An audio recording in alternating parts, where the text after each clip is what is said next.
Olá, eu sou o reverendo Ricardo Chaves Fukuzawa, pastor presbiteriano, e hoje eu vou pregar no livro de Números, no capítulo 32. Como é um texto, de certa forma, extenso, à medida que eu for pregando, expondo ele, eu vou citando as porções dos versículos para você acompanhar a minha pregação. Eu trago este texto para a nossa meditação porque ele toca no assunto que é importante em todas as épocas e em todos os lugares, a saber, a união entre as pessoas. Existem vários obstáculos ou vários inimigos da união entre as pessoas. Esse texto trata de um que eu gosto de chamar de evitar a vitória de pirro. Você conhece esse termo, vitória de pirro? Calma, eu vou explicar.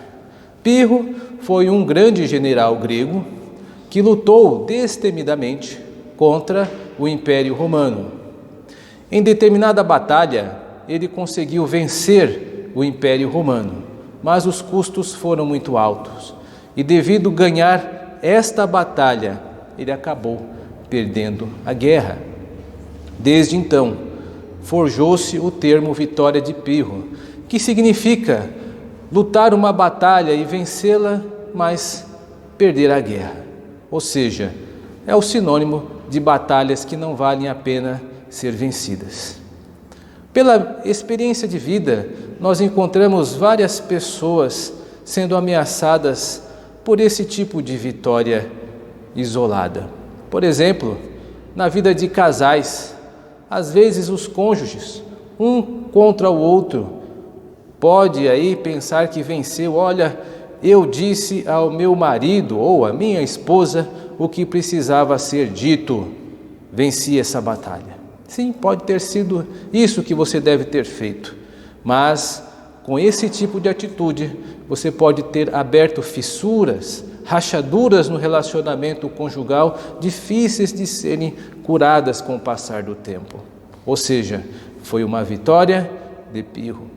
Mesmo em relação à união entre empregados e empregador, determinado momento, ou o empregado ou o empregador pode dizer: olha, eu falei o necessário, aquilo que ele precisava ouvir. Se foi um empregado que disse ao chefe, pode até ter tido até uma vitória falando aquilo que era necessário, segundo o que pensa falar, mas aí causou problemas e pode vir a ser demitido. Se for um empregador que falou para o empregado poucas e boas, porque era necessário, achava que era necessário, pode com isso ter aberto a porta de saída para um funcionário muito produtivo, porque não soube preservar a unidade. Veja, a vitória de pirro é um grande obstáculo para a união entre as pessoas. Nesse texto, nós vamos ver como ela foi evitada através dos personagens, dos atores desse texto. Precisamos primeiro reconhecer as partes envolvidas, porque em toda relação de sociedade, de união, existem no mínimo duas partes.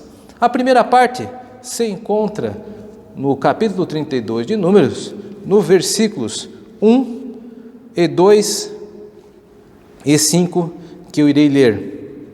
Os filhos de Ruben e os filhos de Gade tinham gado em muitíssima quantidade, e viram a terra de Jazer e a terra de Gileade, e eis que o lugar era lugar de gado. Vieram, pois, os filhos de Gade e os filhos de Ruben, e falaram a Moisés e ao sacerdote Eleazar e aos príncipes da congregação, dizendo, versículo 5, se achamos mercê aos teus olhos, dê-se esta terra em possessão aos teus servos, e não nos faça passar o Jordão. A primeira parte, então, deste ajuntamento, dessa sociedade que está em risco, desta agremiação, é Ruben e Gade. Ruben e Gade, eles têm uma proposta, eles têm um desejo, simplesmente ficar. Vamos ver agora a segunda parte, o segundo grupo, com o qual o grupo de Ruben e Gade acabam entrando em um tipo de conflito. No versículo 6, ainda em Números capítulo 32. Porém, Moisés disse aos filhos de Gade e aos filhos de Ruben: irão vossos irmãos à guerra e ficarei vós aqui?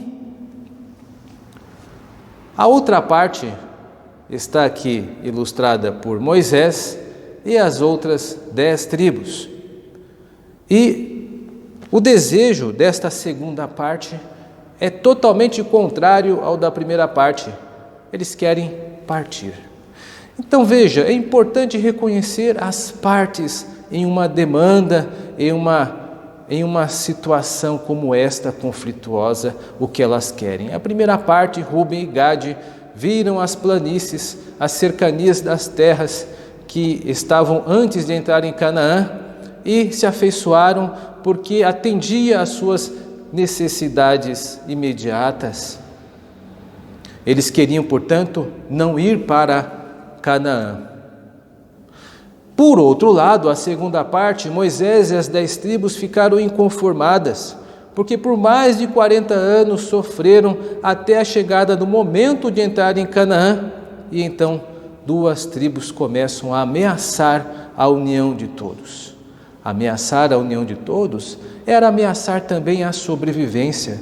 Devemos nos recordar que os tempos bíblicos ilustram nações que conviviam com vários tipos de hostilidades. Era muito comum guerras e batalhas entre tribos, entre nações próximas. Com este tipo de divisão se aproximava o medo da nação de Israel de se dividir sem enfraquecer. Não conseguiriam se subsistir quanto nação. Portanto, estabeleceu-se então um conflito entre as duas partes. A primeira quer ficar, a segunda quer partir. E este, meus irmãos e irmãs, é um ponto de pressão que ocorre com certa frequência. E, infelizmente, não são poucas as sociedades humanas, os tipos de união que não resistem a esse tipo de pressão. Muitos casais acabam entrando em uma situação difícil porque um cônjuge se coloca contra o outro. Muitas relações profissionais acabam entrando também em colapso, naufragando, quando um empregador ou os empregados colocam-se como desejos opostos. E aí então existe a quebra da união. Mas o texto que nós estamos lendo, ele vai para um caminho melhor. E o caminho melhor, ele se dá pelo menos em 3 passos principais para resolver um conflito e permanecer unidos. Vamos acompanhando o texto. O primeiro passo essencial para resolver um conflito é permanecer unidos, é reconhecer que a união é essencial. Tanto Ruben e Gade, quanto as demais tribos, juntamente com Moisés, não desejavam objetivamente a desunião. Era do interesse comum de ambos permanecer unidos. Eles sabiam que para vencer aqueles que estavam ao seu derredor, ameaçando a sua existência, precisariam continuar unidos. Então, o primeiro passo para resolver qualquer conflito entre partes é estabelecer o essencial. O essencial é permanecer unidos. Este é o essencial. O segundo passo, meus irmãos e irmãs, é saber que deve existir confiança entre as duas partes. Onde é que está expresso nesse texto este tipo de confiança? Ora, na proposta sugerida por uma das partes, a saber, Ruben e Gade. Diante deste impasse entre as partes, uma delas faz uma proposta que está no versículo de número 16 ao 19, qual vou ler. Então se chegaram a ele e disseram: edificaremos currais aqui para o nosso gado e cidades para as nossas crianças. porém nós nos armaremos, apressando-nos adiante dos filhos de Israel, até que os levemos ao seu lugar, e ficarão as nossas crianças nas cidades fortes por causa dos moradores da terra. Não voltaremos para nossa casa até que os filhos de Israel estejam de posse, cada um da sua herança, porque não herdaremos com eles do outro lado do Jordão, nem mais adiante, porquanto já temos a nossa herança deste lado do Jordão ao oriente. Esta foi a proposta estabelecida ou feita por Rúben e Gade para tentar resolver a demanda ou o conflito. Para que essa proposta fosse dada, precisava existir confiança entre ambas as partes, confiança o suficiente para saber que esta palavra que estava sendo dada seria cumprida. Em linhas gerais, o que Rúben e Gade estão dizendo é que eles ficarão na terra, que não Canaã, e o seu exército irá acompanhar as demais tribos e só voltarão até que tenham conseguido conquistar toda Canaã, como era o objetivo inicial que os fez sair do Egito. Por isso, com essa proposta, começou a haver deliberação, conversa com as partes ou entre as partes, e ocorre algo muito bom, que é a acolhida dessa proposta por Moisés nos versículos seguintes. Tanto Moisés quanto as demais tribos, no decorrer do texto, depois você pode acompanhar, verá que eles acolhem a proposta feita por Rúben e Gade e se dão por satisfeitos. Parece que ocorreu algo simples, mas não foi. O primeiro passo, como eu disse, para resolver uma demanda é preservarmos o essencial, que é a unidade. O segundo passo é, como eu havia dito, para resolver qualquer demanda entre partes, é que exista confiança entre as partes. Entre Rúben e Gade e Moisés e as demais tribos, havia sim confiança, e através deste solo comum da confiança pôde existir diálogo, pôde existir uma negociação. A Bíblia demonstra que nem sempre isso é possível entre as partes. Por exemplo, quando Moisés estava tendo com Faraó acerca da libertação de Israel do Egito, várias vezes o Faraó fez acordos com Moisés, que voltou atrás. Em determinado momento, Moisés acusa Faraó destas questões, ou seja, Faraó não era uma parte confiável, a sua fala não tinha mais peso. Em outro episódio bíblico que ilustra a falta de confiança entre partes, é o diálogo ou as conversas entre Davi e Saul. Na primeira vez que Saul empreendeu capturar Davi e Davi poupou a sua vida, ele disse que não mais perseguiria Davi.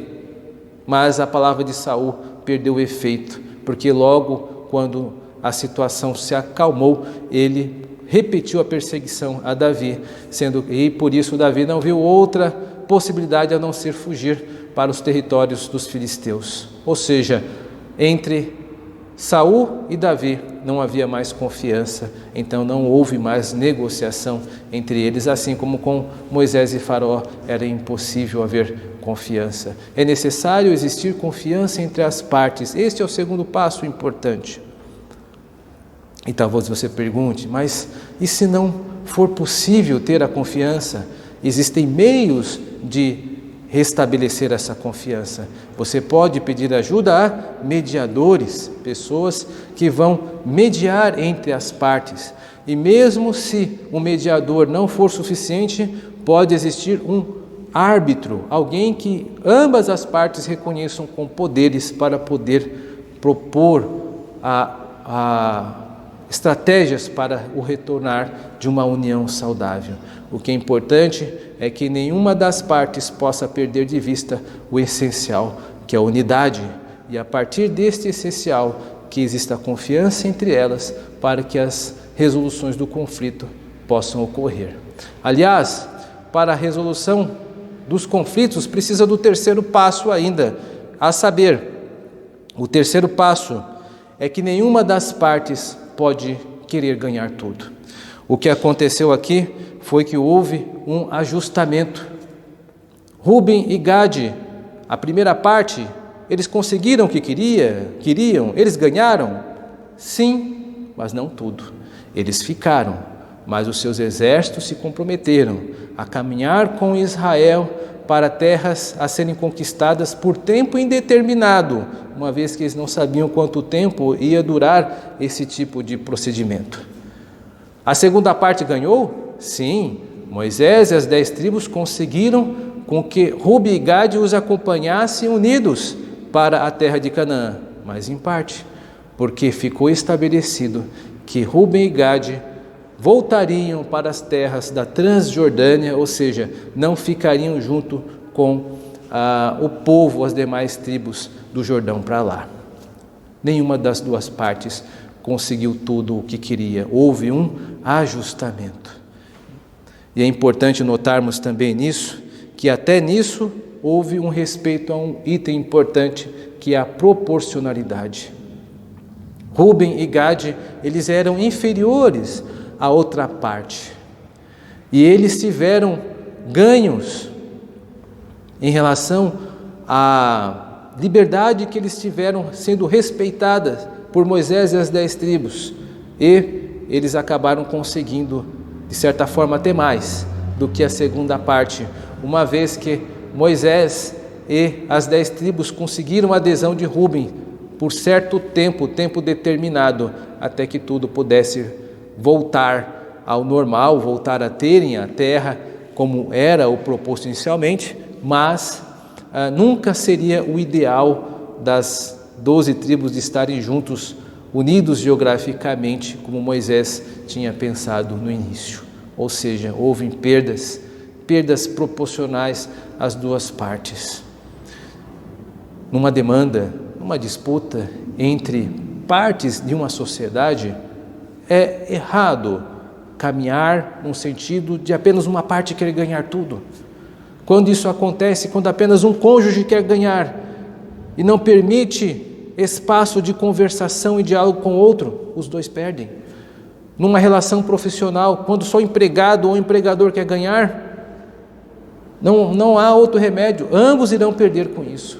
É necessário que exista flexibilização, moderação, negociação e consenso.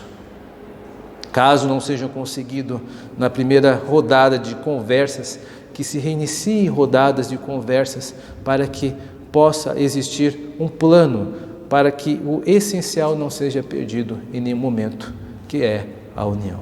Portanto, esses 3 passos, eles são passos que vão evitar o remédio contra o sentimento de vitória de Pirro. O primeiro passo é ter claro que o essencial é a unidade. O segundo passo é a confiança entre as duas partes que devem existir. Caso não exista, deve-se construir esse solo. E a terceira parte, nenhuma parte deve querer ganhar tudo sozinha. Tem que se dar respeito entre as partes, para que cada uma possa ganhar proporcionalmente ao que o real permite e não ao ideal.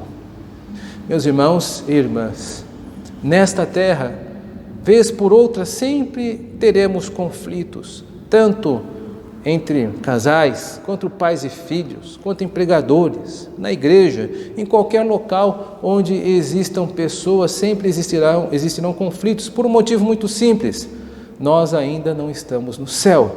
É apenas no céu que não haverá conflitos, é apenas no novo céu e na nova terra que a paz reinará plenamente.